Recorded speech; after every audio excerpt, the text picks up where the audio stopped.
الحمد لله نحمده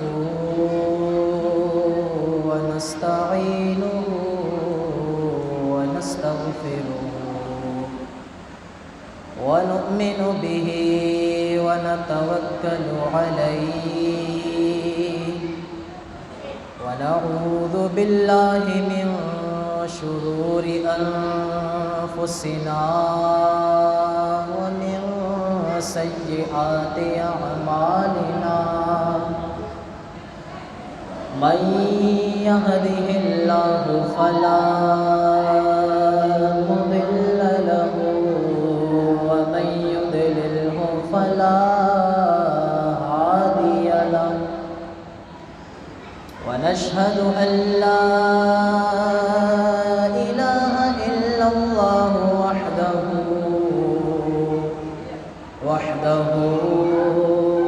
لا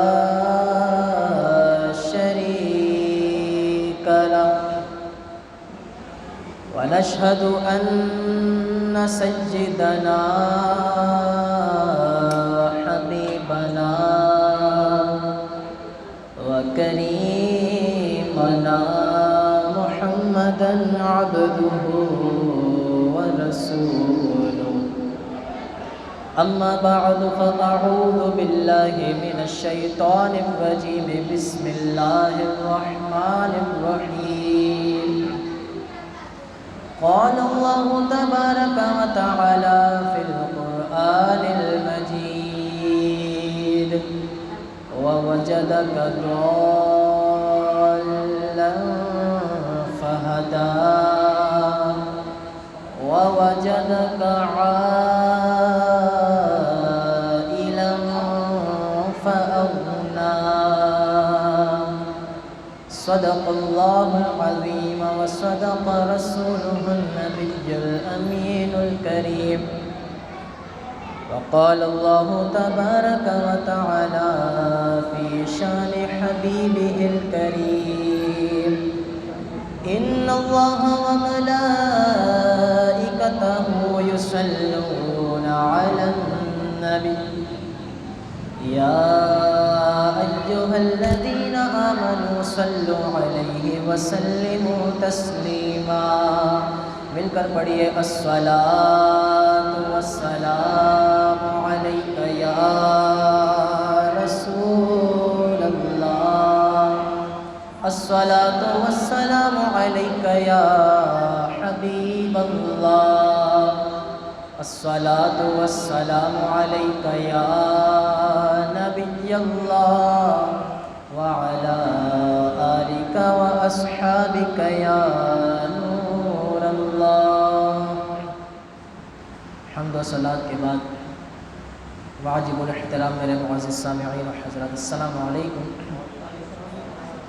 آج کا میرا موضوع حضور علیہ الصلاۃ والسلام کے اختیارات کے بارے میں ہے کہ اللہ تبارک و تعالی نے اپنے نبی پاک صلی اللہ تعالی علیہ وسلم کو جہاں کمالات عطا فرمائے، جہاں معجزات عطا فرمائے، جہاں کہیں صفات سے نوازا، وہیں حضور علیہ الصلاۃ والسلام کو کئی اختیارات سے بھی نوازا۔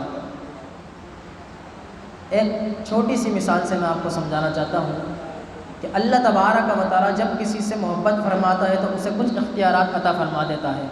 مثال کے طور پر جب ایک باپ اپنے چند بیٹوں سے محبت کرتا ہے، باپ اپنے چند بیٹوں سے محبت کرتا ہے تو اب محبت کی وجہ سے وہ انہیں گھر کے کچھ اختیارات بھی عطا فرما دیتا ہے۔ مثال کے طور پر اگر بیٹا گھر میں کوئی اپنی مرضی سے کام کرے اور باپ یہ اس کو نہ ڈانٹے اور نہ منع کرے تو اس کا مطلب یہ ہوتا ہے کہ باپ بیٹے سے محبت کرتا ہے، جس کی وجہ سے باپ نے بیٹے کو کچھ نہ کہا۔ جب کچھ نہ کہا تو یعنی کہ اختیار عطا فرمایا ہے، جبھی تو بیٹا گھر میں کام کر رہا ہے۔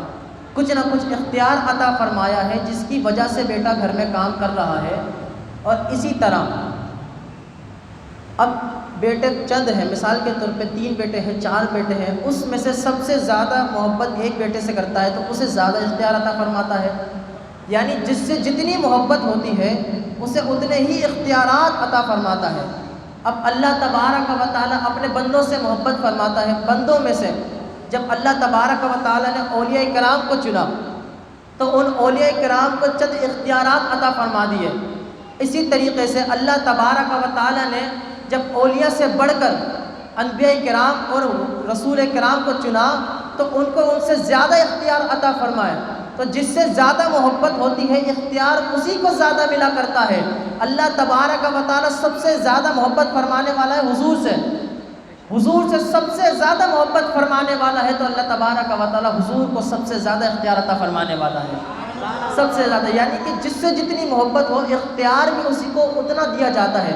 تو اللہ تبارک و تعالیٰ حضور علیہ الصلوۃ والسلام سے محبت فرماتا ہے، جس کی وجہ سے اللہ تبارک و تعالیٰ نے حضور کو اختیار بھی عطا فرمائے۔ اب ذرا غور کریں، تمام انبیاء کرام کو کچھ نہ کچھ اختیارات دیے، اگرچہ ابراہیم علیہ السلام خلیل اللہ ہے، اگرچہ موسیٰ علیہ السلام کلیم اللہ ہے، اگرچہ عیسیٰ علیہ السلام روح اللہ ہے، مگر حضور علیہ السلام حبیب اللہ ہے، جس کی وجہ سے اللہ تبارک و تعالیٰ نے آپ کو تمام اختیارات عطا فرما دیے۔ اب غور فرمائے ذرا، چونکہ جس سے جتنی محبت ہو اختیار بھی اتنا ملا کرتا ہے۔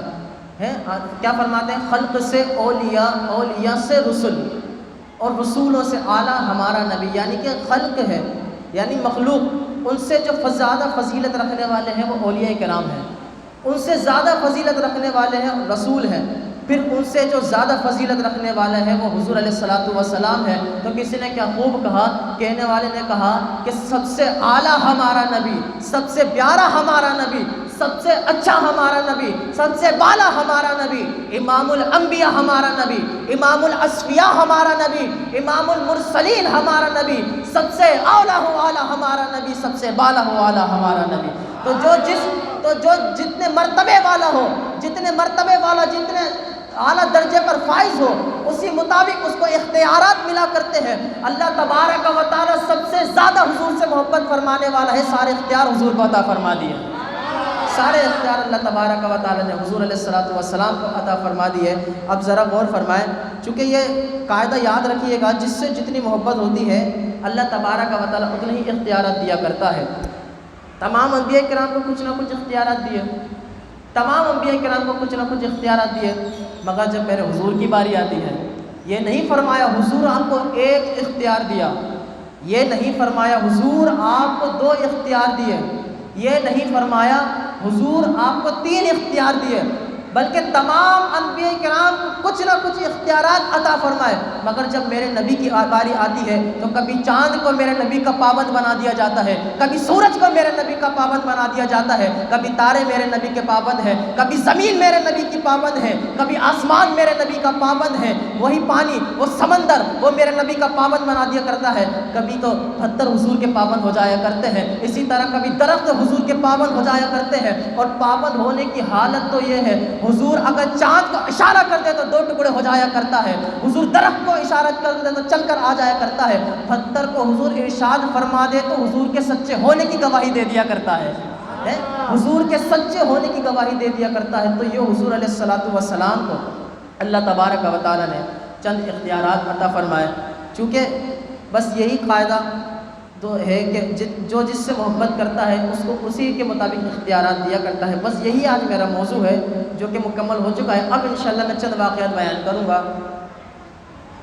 حضرت ربیعہ بن کعب رضی اللہ تعالیٰ عنہ حضور کے صحابی ہیں، مشکات شریف میں حدیث پاک موجود ہے، فرماتے ہیں کنت ابیت مع رسول اللہ صلی اللہ تعالی علیہ وسلم، فرماتے ہیں کہ حضور علیہ السلام کے ساتھ رات کو رہا کرتا تھا، حضور علیہ السلام کے ساتھ رات کو رہا کرتا تھا۔ آگے فرماتے ہیں کہ میں حضور علیہ السلام کے لیے پانی لایا کرتا تھا، حضور وضو فرمایا کرتے تھے، فأتیت بوضوئہ وحاجتہ، اور اپنی حاجت بھی اس پانی سے فرمایا کرتے تھے۔ پھر آگے کیا فرماتے ہیں، بڑا ہی پیارا جملہ فرماتے ہیں کہ ایک دن ایسا ہوا کہ حضور کو وضو فرما رہے تھے، اور وضو فرماتے فرماتے حضور کی رحمت کو جوش آیا، حضور کے کمال رحمت کو جوش آیا، حضور کی رحمت کو جوش آیا تو حضور نے کیا فرمایا، اللہ اکبر، حضور علیہ السلام کی رحمت کو جوش آیا۔ صحابی رسول حضرت ربیعہ بن کعب فرماتے نبی کریم علیہ السلام نے مجھ سے فرمایا سلنی فأعطيك، اے ربیا آج مجھ سے مانگ لے، تیرا نبی ساری چیزیں تجھے عطا فرما دے گا۔ اب یعنی کہ یہ جملہ دیکھیے، سل، آپ یعنی کہ سل کا معنی ہے جو مانگنا ہے تو مانگ لے، جو مانگنا ہے مانگ لے۔ اب حضور نے قید نہیں لگائی کہ یہ نہ مانگ وہ مانگ لے، یہ نہ مانگ میں یہ نہیں دے سکتا، بلکہ وہ مانگ لے میں وہ دے سکتا ہوں۔ مجھے اللہ نے اختیار اس چیز کا عطا فرمایا ہے، اس چیز کا عطا نہیں فرمایا، تو اس کا مطلب کیا ہوا؟ اس کا مطلب یہ ہوا کہ حضور علیہ الصلاۃ والسلام کو اللہ تعالیٰ نے تمام اختیارات عطا فرمائے۔ حضور نے فرمایا جو مانگنا ہے مانگ لے، آج تیرا نبی تجھے سب عطا فرما دے گا۔ حضرت ربیعہ بن کعب فرماتے ہیں اسألک مرافقتک فی الجنہ، میں نے حضور علیہ الصلاۃ والسلام سے کیا مانگا؟ میں نے کہا یا رسول اللہ صلی اللہ تعالیٰ علیہ وسلم، مجھے جنت میں آپ کی رفاقت چاہیے، جنت میں آپ کا ساتھ چاہیے، کہ جب میں قیامت میں اٹھوں، جب میں جنت میں جاؤں، میں آپ ہی کے ساتھ رہوں۔ حضور علیہ الصلاۃ والسلام فرماتے ہیں او غیر ذالک، اس کے علاوہ بھی کچھ اور مانگنا ہے؟ خاموش بیٹھے ہیں سارے، اس کے علاوہ بھی کچھ اور مانگنا ہے؟ فرمایا اس کے علاوہ بھی کچھ اور مانگنا ہے، یعنی کہ جنت مانگی، جنت عطا فرما دی ہے۔ حضور کا جنت میں ساتھ مانگ لیا، وہ بھی عطا فرما دیا۔ ذرا یہ بتائیں اس کے علاوہ بھی اور کسی چیز کی حاجت ہو سکتی ہے؟ جب حضور کا ساتھ مل گیا، جنت مل گئی، اس سے بڑھ کر اور کیا چیز ہے جو ہمیں چاہیے؟ مگر کیا حضور فرماتے ہیں اس کے علاوہ بھی کچھ اور چاہیے تو مانگ لے، تیرا نبی عطا فرما دے گا۔ فرماتے ہیں یا رسول اللہ مجھے صرف اتنا ہی چاہیے، مجھے صرف اتنا ہی چاہیے۔ حضور فرماتے ہیں تو کثرت سجود سے میری اعانت فرما اپنے نفس پر، یعنی کہ حضور علیہ الصلاۃ والسلام کو اللہ نے یہ اختیار عطا فرمائے، جس کو جو چاہے عطا فرما دیا کرتے ہیں۔ جب بھی ہم حضور علیہ الصلاۃ والسلام سے مانگا کرتے ہیں، جیسے معاذ اللہ آج بعض لوگ کہا کرتے ہیں کہ حضور علیہ الصلاۃ والسلام سے مانگنا شرک ہے، اللہ تبارک و تعالیٰ نے آپ کو کسی بات کا اختیار عطا نہیں فرمایا۔ تو میرے بھائیوں ذرا غور کرو، جس کو کسی چیز کا اختیار عطا نہیں فرمایا، وہ صحابی سے یہ کیسے کہہ سکتے ہیں کہ جو مانگنا ہے مانگ لے میں تجھے عطا فرما دوں گا؟ صحابی سے کیسے کہہ سکتے ہیں؟ اس کا مطلب یہ ہے کہ اللہ تبارک و تعالیٰ نے حضور علیہ الصلاۃ والسلام کو اختیار عطا فرمایا۔ اب ذرا غور کریں، اسی طریقے سے صحابہ کرام کا بھی یہی عقیدہ تھا کہ حضور عطا فرماتے ہیں، حضور کو اللہ نے اختیار عطا فرمایا ہے۔ کیسے؟ جنگ کے اندر ایک حضرت صحابی ہیں حضرت قتادہ رضی اللہ تعالیٰ عنہ، ان کی آنکھ مبارک باہر نکل جاتی ہے، باہر آ جاتی ہے، حضور کی بارگاہ میں جاتے ہیں، حضور علیہ الصلاۃ والسلام میری آنکھ باہر آ گئی، توجہ فرمائے، حضور اپنا لعاب مبارک لگا دیتے ہیں، آنکھ پہلے سے زیادہ بہتر ہو جاتی ہے۔ اسی طریقے سے ایک صحابی رسول ہے، ٹانگ کی ہڈی ٹوٹ گئی، حضور کی بارگاہ میں حاضر ہوئے، حضور کرم فرمائے، ٹانگ ٹوٹ گئی، حضور نے لعاب مبارک لگایا، پہلے سے زیادہ بہتر ہو گئی ہے، حضور نے لعاب مبارک لگائے، پہلے سے زیادہ بہتر ہو گئی۔ اس کا مطلب کیا؟ صحابہ کرام کا بھی یہ عقیدہ ہے کہ حضور علیہ الصلاۃ والسلام دینے پر قادر ہے، حضور علیہ الصلاۃ والسلام کو اللہ نے اختیار عطا فرمایا۔ دوسری بات، جب باپ اپنے بیٹے کو گھر کی چابیاں عطا فرما دیتا ہے تو اس کا مطلب یہ ہوتا ہے تمام اختیارات بھی عطا فرما دیے، ٹھیک ہے؟ اب اللہ تبارک و تعالیٰ کے خزانوں کی چابیاں ہیں، اللہ تبارک و تعالیٰ کے خزانوں کی بھی چابیاں ہیں۔ مثال کے طور پر اللہ تبارک و تعالیٰ قرآن مجید میں فرماتا ہے لَهُ مَقَالِيدُ السَّمَاوَاتِ وَالْأَرْضِ، اللہ تبارک و تعالیٰ فرماتا ہے کہ تمام چابیاں زمین اور آسمان کی اللہ تبارک و تعالیٰ کے پاس ہیں، تمام چابیاں اللہ تبارک و تعالیٰ کے لیے ہیں۔ تو اللہ تبارک و تعالیٰ نے کسی کو عطا تو فرمائی ہوں گی چابیاں، سوال ہے جب تمام چابیاں ہیں تو اللہ تعالیٰ نے چابیاں کسی کو عطا تو کی ہوں گی، اب چابیاں کس کو عطا کری ہیں؟ حضور علیہ الصلاۃ والسلام فرماتے ہیں فَبَيْنَ أَنَا نَائِمٌ، حضور فرماتے ہیں کہ ایک رات میں سو رہا تھا، اُتِیتُ، مجھے دی گئی بِمَفَاتِیحِ خَزَائِنِ الْأَرْضِ فَوُضِعَتْ فِی یَدِهِ، حضور فرماتے ہیں کہ ایک رات میں سویا ہوا تھا کہ میرے ہاتھوں کے درمیان زمین کے تمام خزانوں کی چابی عطا فرما دی گئی، زمین کے تمام خزانوں کی چابی عطا فرما دی گئی۔ اب سوال یہ ہے کہ جب باپ اپنے بیٹے کو گھر کی چابیاں عطا کرتا ہے تو صرف یہی کہ آپ کو چابیاں مل گئی مگر آپ پیسے استعمال نہیں کر سکتے، آپ گھر کی چیزیں استعمال نہیں کر سکتے، ایسا تو نہیں ہے نا؟ جب چابیاں مل گئی ہیں تو اس کا مطلب یہ ہے کہ اختیار بھی مل گیا ہے۔ جب اللہ تبارک و تعالیٰ کی چابیاں حضور کو مل چکی ہیں تو اللہ نے حضور کو اختیار بھی عطا فرما دیا ہے۔ جب بھی صحابہ کرام حضور کی بارگاہ میں حاضر ہوا کرتے تھے، جب بھی کوئی مشکل درپیش ہوا کرتی تھی، اسی طریقے سے ہمارا عقیدہ یہ بھی ہے، حضور علیہ الصلوۃ والسلام بانٹا کرتے ہیں، حضور علیہ الصلوۃ والسلام لوگوں کو تقسیم کیا کرتے ہیں، اور یہ ہمارا خود کا عقیدہ نہیں بلکہ ہمارے تمام عقائد قرآن سے بھی ثابت ہیں، تمام عقائد ہمارے حدیثوں سے بھی ثابت ہے، احادیث کریمہ سے ثابت ہے۔ جب اللہ تبارک و تعالیٰ نے حضور کو اختیار عطا فرمایا تو کیا یہ اختیار عطا نہ فرمایا ہوگا کہ تم لوگوں کو نہ بانٹ، بلکہ یہ بھی اختیار عطا فرمایا۔ حضور علیہ الصلوۃ والسلام کیا خوب فرماتے ہیں، حضور فرماتے ہیں انما انا قاسم واللہ یعطی۔ حضور علیہ السلام فرماتے ہیں کہ اللہ تبارک و تعالی مجھے عطا فرمایا کرتا ہے، میں لوگوں میں تقسیم کر دیا کرتا ہوں۔ اللہ تبارک و تعالیٰ مجھے عطا فرمایا کرتا ہے، میں لوگوں میں تقسیم کر دیا کرتا ہوں۔ تو اس کا مقصد کیا؟ یہ جو ہمارا عقیدہ ہے کہ الحضور علیہ الصلوۃ والسلام رب تبارک و تعالیٰ کی عطا سے دینے پر جو قادر ہے، جو اختیار عطا فرمائے، ہمارا خود کا عقیدہ نہیں بلکہ خود ہمیں بتا رہے ہیں، حضور ہمیں خود بتا رہے ہیں کہ اللہ تبارک و تعالیٰ مجھے عطا کیا کرتا ہے، میں لوگوں میں بانٹ دیا کرتا ہوں۔ یہ حضور علیہ الصلوۃ والسلام کی شان ہے۔ میں ایک واقعہ اور بیان کرتا ہوں۔ اللہ تبارک و تعالیٰ فرماتا ہے وَلَوْ أَنَّهُمْ إِذْ ظَلَمُوا أَنفُسَهُمْ جَاءُوكَ فَاسْتَغْفَرُوا اللَّهَ وَاسْتَغْفَرَ لَهُمُ الرَّسُولُ لَوَجَدُوا اللَّهَ تَوَّابًا رَحِيمًا۔ اور اگر وہ اپنی جانوں پر ظلم کر لیں تو محبوب تمہاری بارگاہ میں حاضر ہو جائیں، اپنی جانوں پر ظلم کر لیں تو تمہاری بارگاہ میں حاضر ہو جائیں، پھر کیا کریں؟ اگر کوئی گناہ کر لے تو حضور کی بارگاہ میں حاضر ہو جائے، پھر کیا کریں؟ پھر اللہ تبارک و تعالیٰ سے توبہ طلب کریں۔ صرف اللہ سے توبہ طلب کرنے سے اللہ تعالیٰ اسے معاف نہیں فرمائے گا، بلکہ اللہ آگے فرماتا ہے تب اللہ فرماتا ہے کہ حضور علیہ الصلوۃ والسلام بھی اس کے لیے اللہ سے سفارش کریں، لَوَجَدُوا اللَّهَ تَوَّابًا رَحِيمًا۔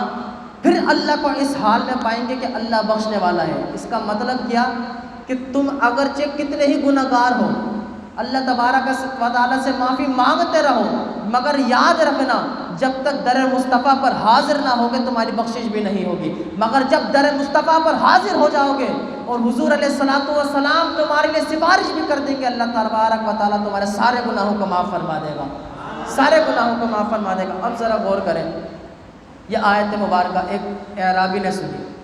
اچھا، اس آیت مبارکہ سے مطلب یہ نہیں کہ جو گناہ کر لے وہ مدینے ہی جائے، ضروری ہے کہ مدینے جائے، بلکہ جو گناہ کر لے توبہ کا ارادہ ہو تو دل سے مدینے بھی پہنچ جایا کرتا ہے، دل سے حضور کی بارگاہ میں حاضر ہو جائے، یا رسول اللہ میں نے گناہ کر دیا ہے، رب سے میری سفارش فرما دے۔ اب ذرا غور کریں، ایک اعرابی نے جب یہ سنا، اس آیت مبارکہ کو سن کر جب وہ حضور علیہ الصلوۃ والسلام کی بارگاہ میں آیا اس ارادے سے کہ میں بڑا گناہ گار ہوں، اللہ تبارک و تعالیٰ سے معافی مانگوں گا، حضور کی بارگاہ میں جاؤں گا، حضور میری سفارش فرمائیں گے، اللہ تبارک و تعالیٰ تمام گناہوں کو معاف فرما دے گا، حضور کی بارگاہ میں جاؤں گا، اللہ تبارک و تعالیٰ تمام گناہوں کو معاف فرما دے گا۔ مگر جب وہ حضور کی بارگاہ میں پہنچتا ہے تو حضور علیہ الصلوۃ والسلام 3 روز پہلے ہی دنیا سے پردہ فرما چکے ہیں، 3 روز ہو چکے ہیں حضور دنیا سے پردہ فرما چکے ہیں۔ اب صاحب تفسیر مدارک فرماتے ہیں کہ حضور علیہ الصلوۃ والسلام کی قبر انور پر حاضر ہوتا ہے، چونکہ موضوع اختیارات مصطفیٰ ہے اور بتانا یہ ہے کہ اللہ تعالیٰ نے حضور کو اختیار عطا فرمایا۔ اب صرف اختیار یہی نہیں کہ دنیا ہی میں عطا فرمایا ہو، بلکہ اللہ تبارک و تعالیٰ نے حضور کو اختیار قبر انور میں بھی عطا فرمایا ہے، جہاں پر حضور علیہ الصلوۃ والسلام دنیا میں رہ کر جنتیں بانٹ دیا کرتے ہیں، وہی قبر انور میں رہ کر بھی جنتیں بانٹ دیا کرتے ہیں۔ یہ حضور علیہ الصلوۃ والسلام کو اختیار عطا فرمایا۔ صاحب تفسیر مدارک فرماتے ہیں کہ حضور علیہ الصلوۃ والسلام کی بارگاہ میں حاضر ہوا، مگر حضور 3 دن پہلے پردہ فرما چکے ہیں۔ اب حضور کی قبر انور پر حاضر ہوتا ہے اور رونے لگ جاتا ہے، عرض کرتا ہے یا رسول اللہ، میں تو اپنے آپ کو گناہ گار سمجھتے ہوئے آپ کی بارگاہ میں آیا تھا کہ آپ میرے گناہوں کی سفارش رب تبارک و تعالیٰ سے کرائیں اور اللہ تبارک و تعالیٰ میرے تمام گناہوں کا معاف فرما دے۔ مگر کیا آپ تو 3 دن پہلے پردہ فرما چکے ہیں. اب چونکہ بارگاہ رسالت بھی بارگاہ مصطفیٰ ہے بھی بارگاہ مصطفیٰ، اور جو آ جایا کرتا ہے خالی یاد بھی نہیں جایا کرتا، جو آ جایا کرتا ہے خالی ہاتھ بھی نہیں جایا کرتا. اب ذرا غور کریں.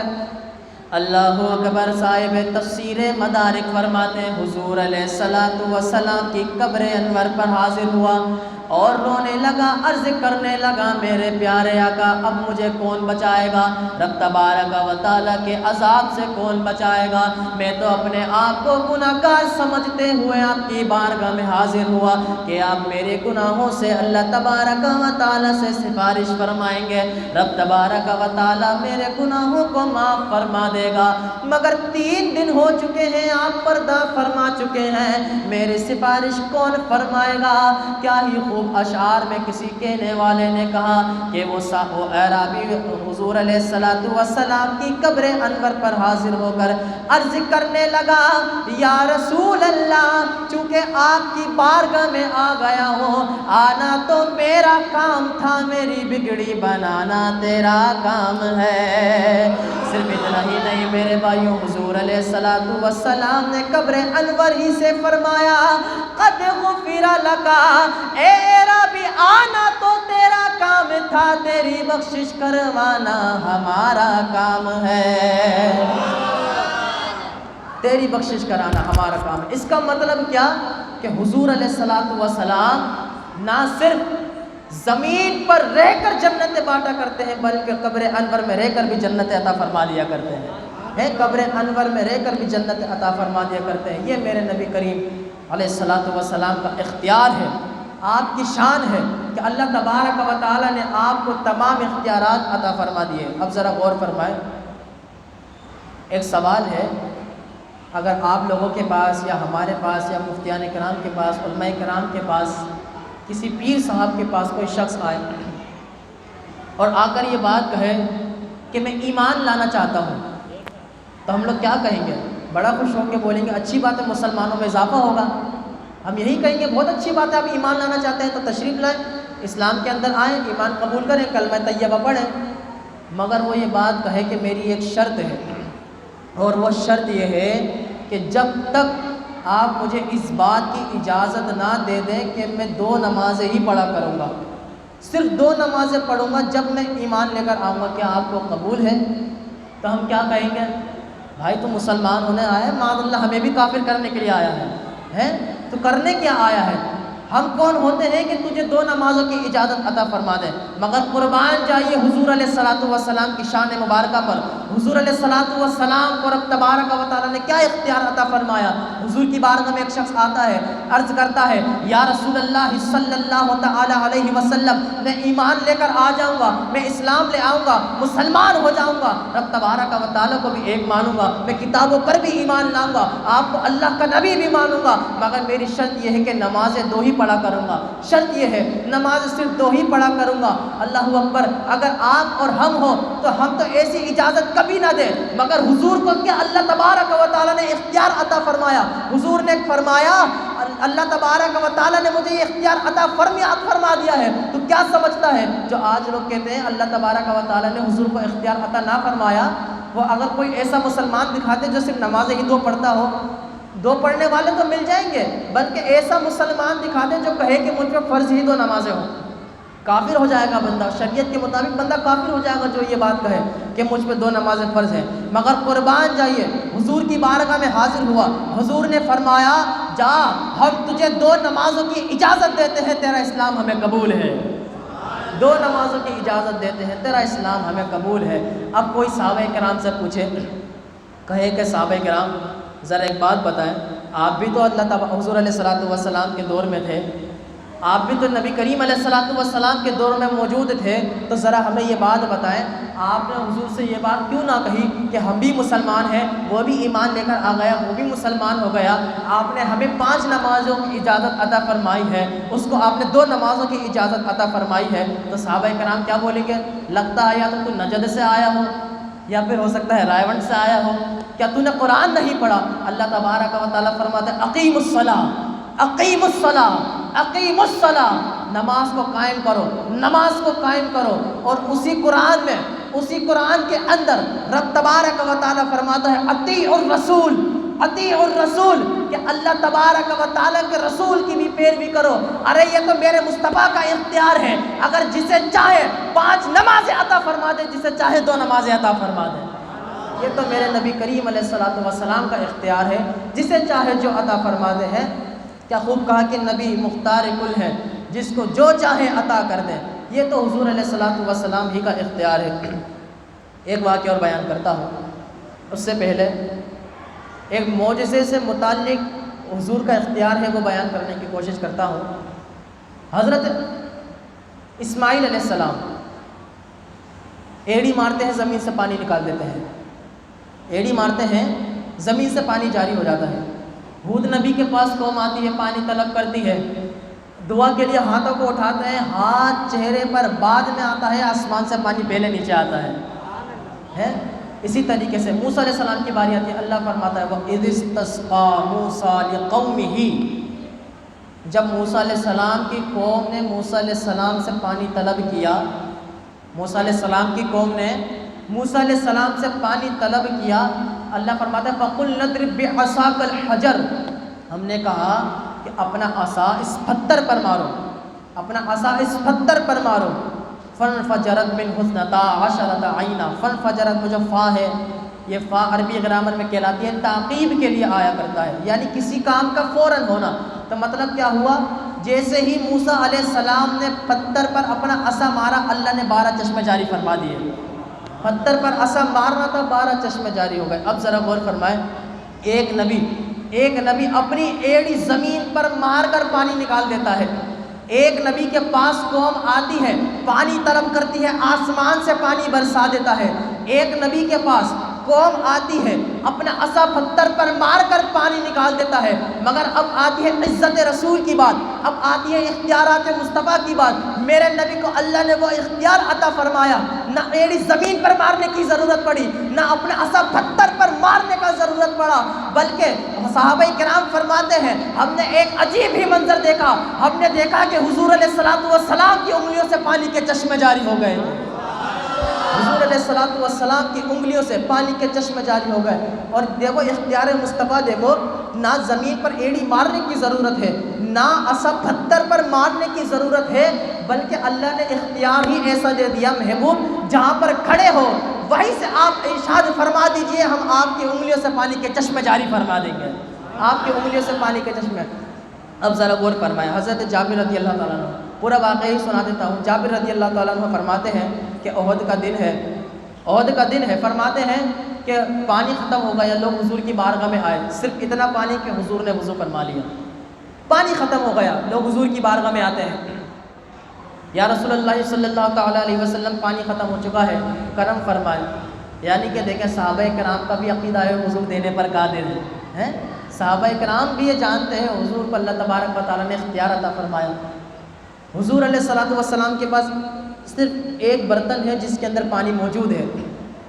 اب صحابہ کرام فرماتے ہیں وہ اس جو برتن حضور کے آگے موجود تھا، حضور نے اپنا دست مبارک اس برتن میں ڈالا، جیسے ہی حضور نے اپنا دست مبارک برتن سے نکالا، حضور کی انگلیوں سے پانی کے چشمے جاری ہو گئے۔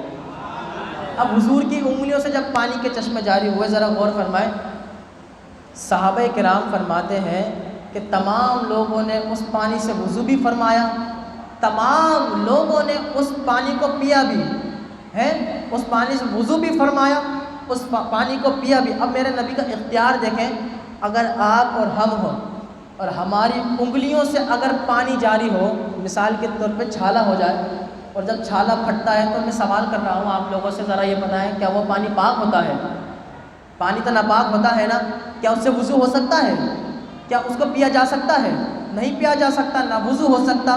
مگر اختیار مصطفیٰ دیکھیں، حضور کا اختیار دیکھیں، حضور علیہ الصلوۃ والسلام کی انگلیوں سے جب پانی جاری ہوا، کیا سمجھتے ہو؟ کیا یہ سمجھتے ہو کہ رب تبارک و تعالیٰ نے مجھے اختیار عطا نہ فرمایا؟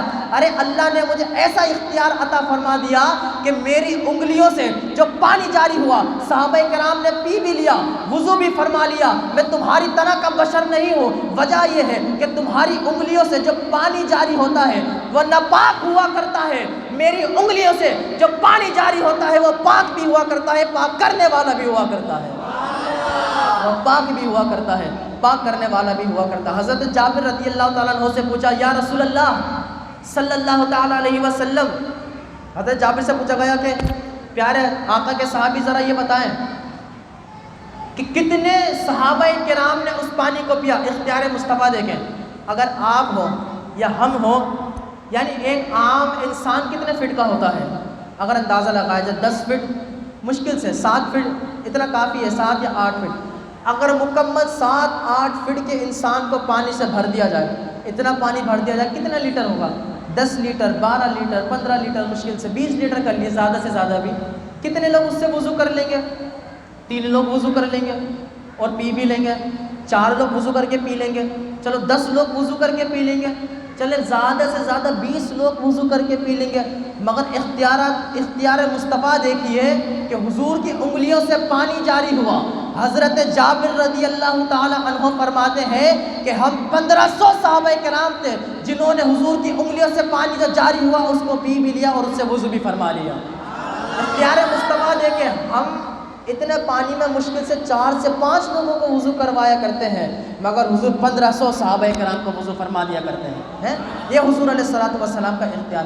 دوسری بات یہ کہ کافی تھا کہ حضرت جابر یہی فرما دیتے کہ ہم 1500 صحابہ کرام تھے کہ جنہوں نے حضور علیہ الصلوۃ والسلام سے جاری ہوا پانی پی بھی لیا اور وضو بھی کر لیا۔ کافی تھا اتنا ہی فرما دیتے، مگر چونکہ حضرت جابر جانتے ہیں کہ حضور علیہ الصلوۃ والسلام کو اللہ تبارک و تعالیٰ نے اختیار دے کر بھیجا ہے، تمام اختیارات عطا فرمائے ہیں، حضرت جابر یہ بات جانتے تھے۔ کافی تھا صرف یہی کہتے تھے کہ 1500 صحابہ کرام ہیں، مگر آپ نے یہاں پر خاموش نہ رہے، آپ آگے فرماتے ہیں کہ ہم 1500 صحابہ کرام تھے جنہوں نے وضو بھی فرمایا، جنہوں نے پانی بھی پیا، مگر آپ فرماتے ہیں کہ اگر 1,00,000 صحابہ کرام بھی ہوتے تو تمام کو پانی کافی ہو جاتا۔ اگر 1,00,000 صحابہ کرام بھی ہوتے تو تمام لوگوں کو وہ پانی کافی ہو جاتا۔ یعنی کہ اختیار مصطفیٰ دیکھیں ہیں، وہ پیر نصیر الدین نصیر شاہ صاحب کیا خوب فرماتے ہیں کہ میں کہ قطرہ ہوں مجھے وسعت سہارا دے دے، کہ تیرے بس میں ہے قطرے کو بھی دریا کرنا، تیرے بس میں ہے قطرے کو بھی دریا کرنا۔ یعنی کہ ہم حضور سے قطرہ مانگتے ہیں، حضور دریا عطا فرما دیا کرتے ہیں۔ کتنا پانی حضور کی انگلیوں سے لگاتار جاری بھی ہو رہا ہے اور ختم بھی نہیں ہو رہا۔ یہ حضور علیہ الصلوۃ والسلام کو رب تبارک و تعالیٰ نے اختیار عطا فرمایا۔ آخری واقعہ بیان کر کے اس کو ختم کرتا ہوں۔ حضرت خزیمہ رضی اللہ تعالیٰ بڑے جلیل القدر صحابی رسول ہیں۔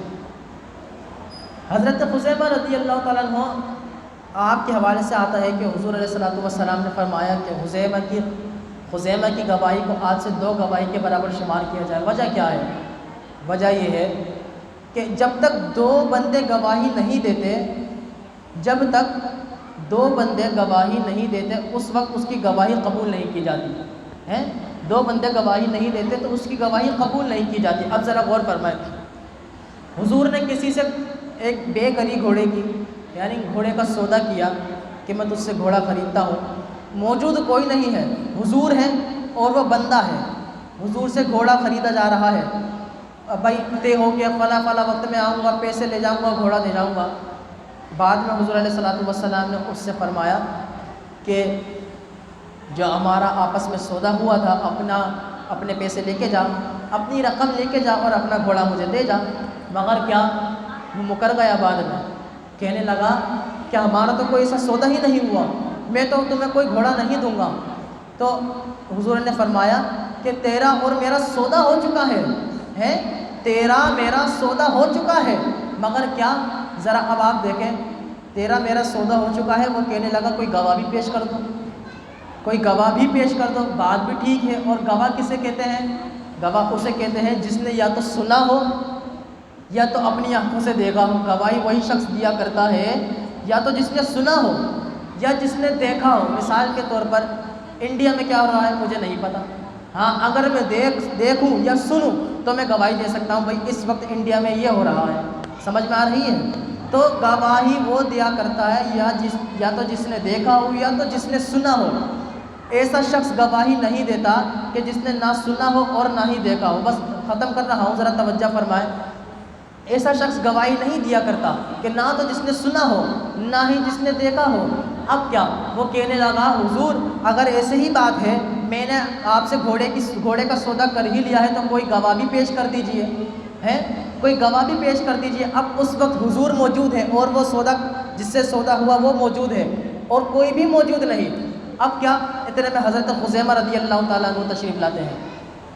پوچھتے ہیں حضور ماجرا کیا ہے؟ حضور نے فرمایا میں نے اس سے گھوڑے کا سودا کیا، مگر مسئلہ یہ ہوا کہ یہ مکر گیا اپنی بات سے. بس ختم کر رہا ہوں، آخری بات بیان کر کے ختم کر رہا ہوں. یہ اپنی بات سے مکر رہا ہے. جب یہ اپنی بات سے مکر رہا ہے تو یہ کہہ رہا ہے کوئی گواہ بھی پیش کر دیجئے. تو وہ کہنے لگا حضور میں گواہی دیتا ہوں اس بات کی کہ آپ نے اس سے گھوڑے کا سودا کیا ہے. میں گواہی دیتا ہوں اس بات کی. حضور نے فرمایا گواہی تو کیوں دیتا ہے، تم تو موجود ہی نہیں تھے. تو ذرا جملہ سنیے گا، کتنا پیارا جملہ کہا، اور سبحان اللہ کہیے گا. کہنے لگے حضور یہ بات تو حقیقت ہے کہ میں اس وقت موجود نہیں تھا، مگر یہ بتائیں کہ میں نے تو اللہ کو بھی نہیں دیکھا مگر آپ ہی کو تو سن کر گواہی دی ہے. اللہ کو تو نہیں دیکھا مگر گواہی آپ ہی کو سن کر دی ہے. جب رب تبارک و تعالیٰ کی گواہی آپ کو سن کر دے سکتا ہوں تو اس کی گواہی بھی آپ کو سن کر دیا کرتا ہوں. حضور نے فرمایا کہ آج سے خزیمہ کی گواہی 2 گواہیوں کے برابر ہے کہ اگر یہ کسی کے حق میں گواہی دے یا کسی کے خلاف گواہی دے تو یہ تنہا اکیلا ہوگا، اس کی گواہی 2 گواہیوں کے برابر ہوا کرے گی. یہ اللہ تبارک و تعالیٰ نے اختیارات اپنے نبی پاک صلی اللہ تعالیٰ علیہ وسلم کو عطا فرمائے. آخر میں صرف یہ بات کہہ کر میں ختم کروں گا کہ حضور علیہ الصلوۃ والسلام کو اللہ تعالیٰ نے جو اختیارات عطا فرمائے، جو آج بعض لوگ کہتے ہیں حضور کو اختیار نہیں عطا فرمایا، معاذ اللہ اس قسم کی باتیں کرتے ہیں، میں اس کی طرف نہیں جا رہا. صرف میں یہ بات کہتا ہوں جو کہتے ہیں حضور کچھ نہیں دے سکتے، ایک جملہ سارا نچوڑ اسی کے اندر، جو کہتے ہیں حضور کچھ نہیں دے سکتے ان سے کہو حضور نے پورا قرآن تمہیں دے دیا ہے، پورا قرآن تمہیں دے دیا، تم کہتے ہو حضور کچھ نہیں دے سکتے. ارے میں کہتا ہوں کوئی مانگنے والا بھی تو ہو. اگر شریعت چاہیے تو حضور سے لے لو، طریقت چاہیے تو حضور سے لے لو، ایمان چاہیے حضور سے لے لو، عرفان چاہیے حضور سے لے لو، جو چاہیے حضور سے لے لو. کیونکہ کیا خوب فرمایا کہ مختار کائنات ہے، جو چاہو مانگ لو، میرے نبی حیات ہیں، جو چاہو مانگ لو. اور آخر میں صرف ایک شعر پڑھ کے ختم کرتا ہوں. حال دل کس کو سنائے، آپ کے ہوتے ہوئے، حال دل کس کو سنائے، آپ کے ہوتے ہوئے، حال دل کس کو سنائے، آپ کے ہوتے ہوئے، کیوں کسی کے در پہ جائیں، آپ کے ہوتے ہوئے.